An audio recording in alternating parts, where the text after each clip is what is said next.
Hello, good morning, good afternoon, good evening, everyone, wherever you are coming in from. This is Debbie O'Keefe with this week's episode of Coming Back to Life. And this week's guest is a dear, incredible friend of mine and a soul sister from another mister. And her name is Carolyn Gallardo. So, Carolyn, thank you so much for being here with us today. Thank you so much, Debbie. I am so grateful for this opportunity and the gift to spend time together and be able to just have this conversation. And if you could just take a few moments to let us know what it is that you do. When we hear so much about women in real estate, and she's part of Cardia Real Estate, what you do is so different and transformative and life-changing. So if you could share a bit about the really awesome things that you are working towards in terms of rebuilding communities. Take us through a bit of your journey and your growth process. The next level of growth that shows up is just out of this world. And just to reference the book that I wrote, it was that book was about the impact that losing my mom at age 12 in a tragic car accident, how that impacted my life. Even though we had lost her mom, it wasn't for nothing. Mm-hmm. And it was almost like her passing was a sacrifice so that I could step into this next level. The beautiful thing, again, going back to age 12, is that it was about 6 months after my mom had passed, and somebody had gifted me this little Hello Kitty journal. And I talk about this in my book in a lot more detail. That journal for me was it was like me having daily conversations with God.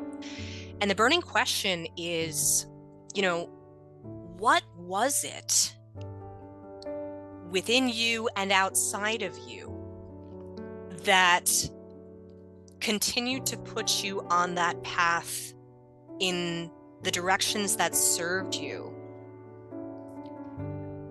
And rather than making those choices to submit to your experience, because, what was it that kept you defying that path? That's a great question.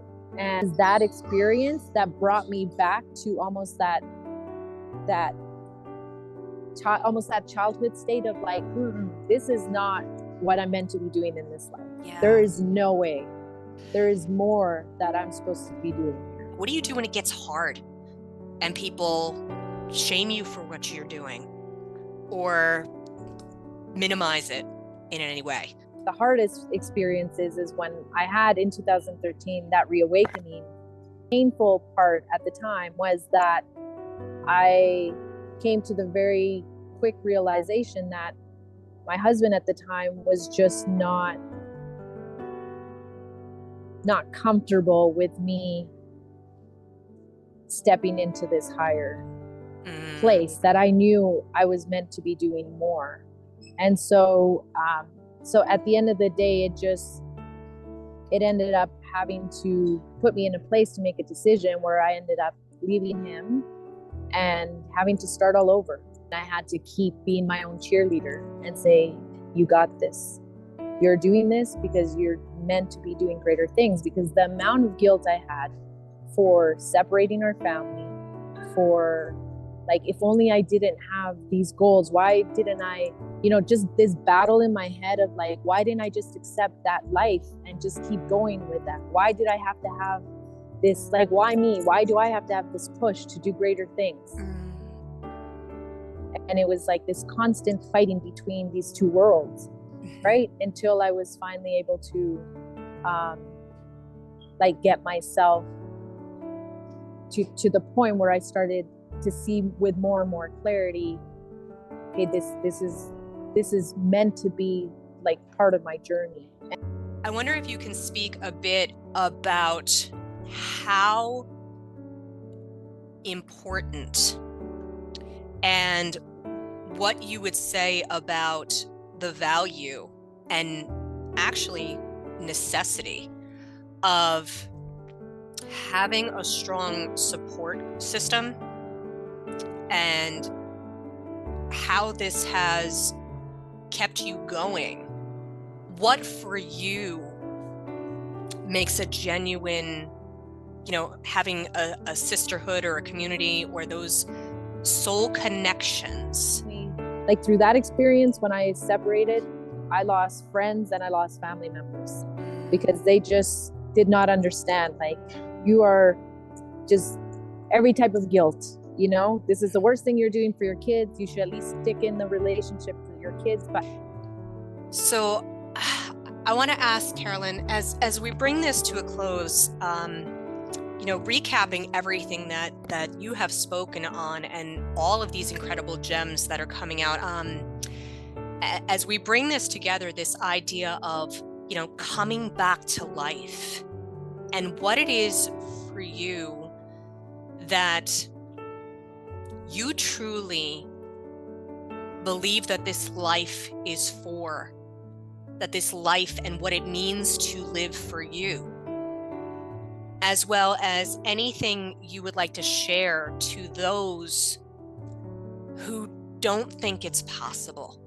As I continue to evolve, there's always like so much learning, which I'm always grateful for, because it just keeps taking me forward to this next level of impact and getting to this place, like I said at the beginning, where I feel for the first time I'm in so much alignment of what I felt inside my soul for my whole life.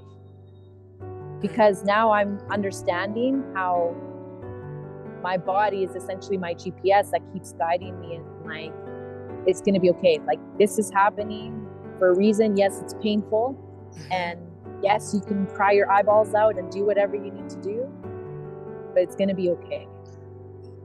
Carolyn is not a lady who loses. She experiences. She learns. Carolyn, I want to thank you so very much for making space and time to be with me, for everything that you have shared with us in this experience.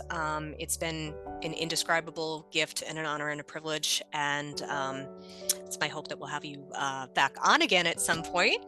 Again, if you'd like to know more about Carolyn's experience and her journey, get your hands on her book, Dream the Impossible, My Friend, and learn more about her through the link shared in the description of this episode.